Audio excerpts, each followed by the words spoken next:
whore that you're sleeping with, she messed with the wrong mama.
Person had a maroon colored truck, and I don't know what they were fighting over. I don't like. The horn was honking, and I was trying to mind my own business until I saw her. Is the maroon truck still there? The maroon truck is still there, but the other vehicle was like a four-door, or looked like a Cadillac almost, and it looks like that woman got in the car and left.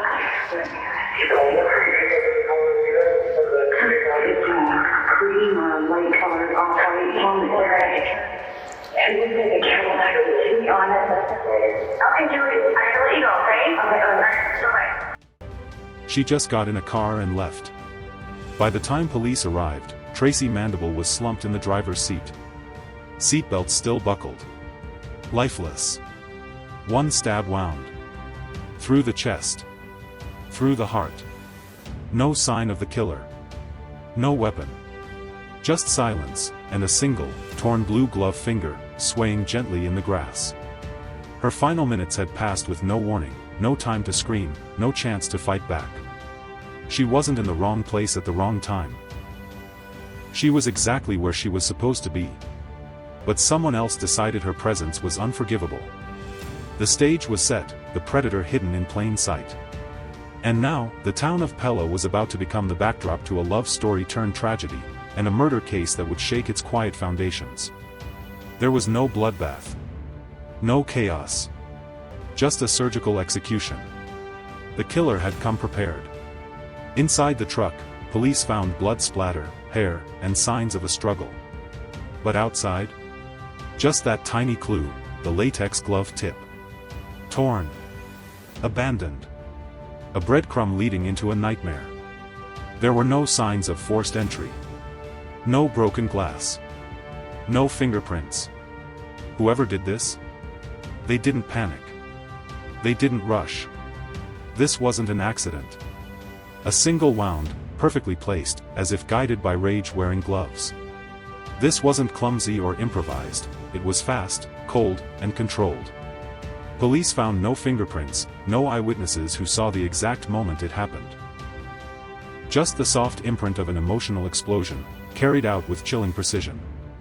The glove in the grass became the symbol of something deeper, not a fight, but a decision.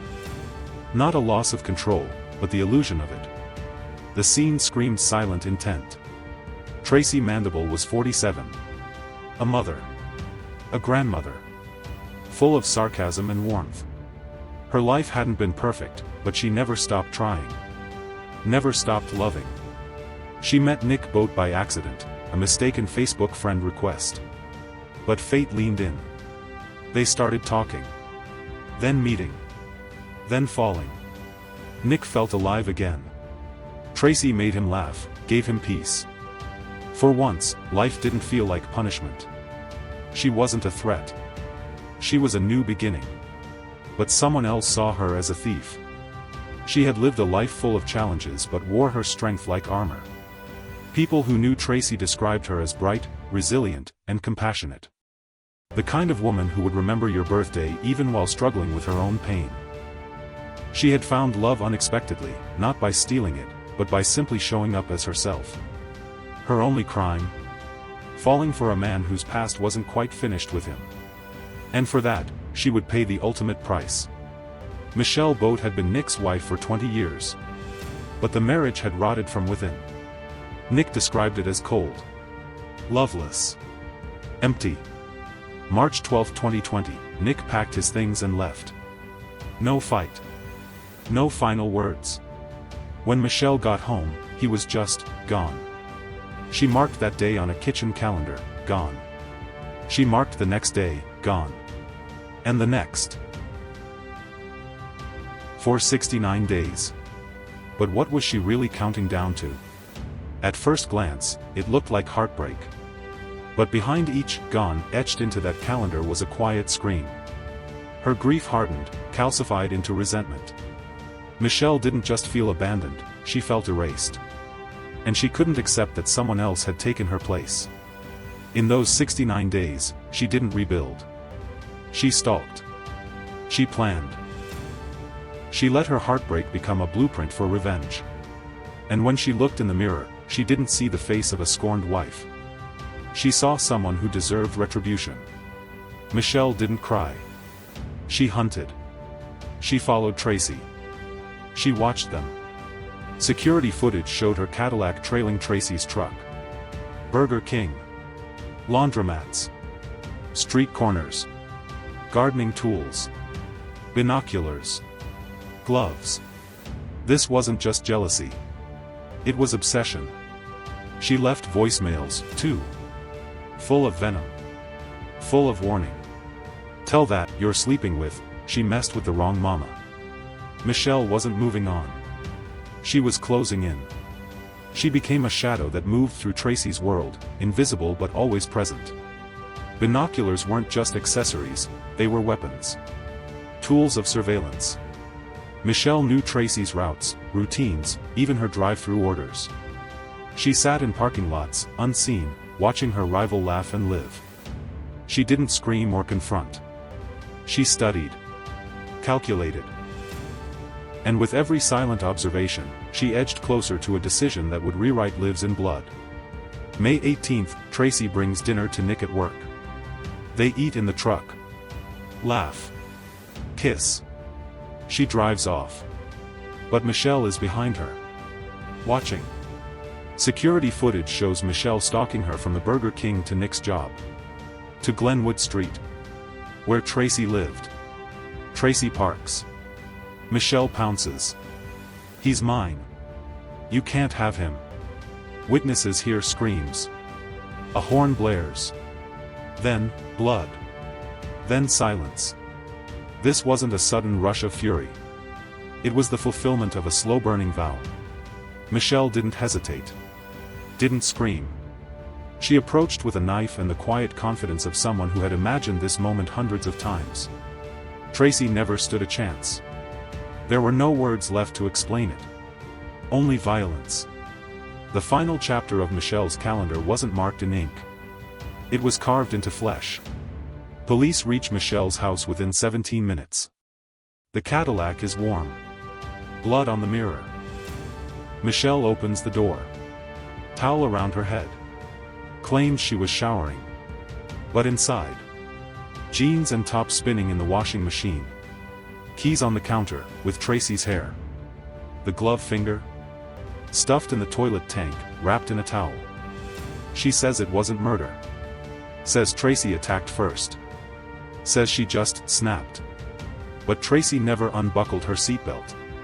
The entire house felt like a crime scene disguised as laundry day. The bathroom reeked of bleach. The wash cycle was mid-spin, as though trying to erase not just blood, but guilt. Michelle's face, calm, calculated. She wasn't crying. She wasn't shaking. It was like she had just finished a task she'd been preparing for. And in her mind, perhaps she had. Michelle took the stand. Crying. Rambling. playing the pandemic card. The heartbreak card. But the prosecution was ready. The calendar. The surveillance. The gloves. They called it a countdown. A planned, surgical execution. Prosecutor, she had 69 chances to walk away. She didn't. Michelle's words to police after being told Tracy was dead? God works in mysterious ways. The courtroom held its breath with every word. Michelle pleaded insanity by grief, but her actions told a colder story. The timeline wasn't reaction, it was choreography. Surveillance footage was her script. The knife wasn't spontaneous, it was part of the plan. Her defense couldn't erase the calendar. Couldn't justify the latex gloves. Couldn't explain away her chilling serenity when told a woman had died. Not even tears could convince the jury she didn't mean it. Tracy's daughters never got their goodbye. Her grandchildren never got her laugh. Nick sat through the trial in quiet agony. Loving Tracy. Losing Tracy. Knowing the woman he left, killed the woman he loved. There were no winners. Just a body in a seatbelt, and a life sentence in handcuffs. Families don't heal from this kind of ending. Heartbroken, sad, despondent, devastated, destroyed. Like, my whole life had just walked out the door. They adapt. They learn to live with the echo of someone missing. Tracy's daughters still text her phone, just to feel close. Her grandchildren ask questions too big for their age. And Nick? He wakes up knowing love cost him everything. Justice was served, but grief doesn't care about verdicts. It lingers. And it ruins holidays, birthdays, and quiet mornings. Michelle said her life walked out the door when Nick left. But in trying to reclaim it, she ended someone else's. This wasn't a love triangle. This was control. A woman stalked. Marked time. Prepared. And then she struck. People leave. People move on. Obsession is a choice. And Tracy Mandabal deserved better. If grief is a tunnel, Michelle didn't walk through it, she dug a grave inside it. The calendar wasn't mourning. It was a metronome ticking toward tragedy. Tracy was never the enemy. She was simply in the way. And in Michelle's mind, that was enough. Love doesn't kill. Possession does. And this story, this brutal, quiet murder in a truck seatbelt, was never about romance. It was about what happens when someone refuses to let go. How did you feel when you realized on March 12th that Nick had left? Heartbroken.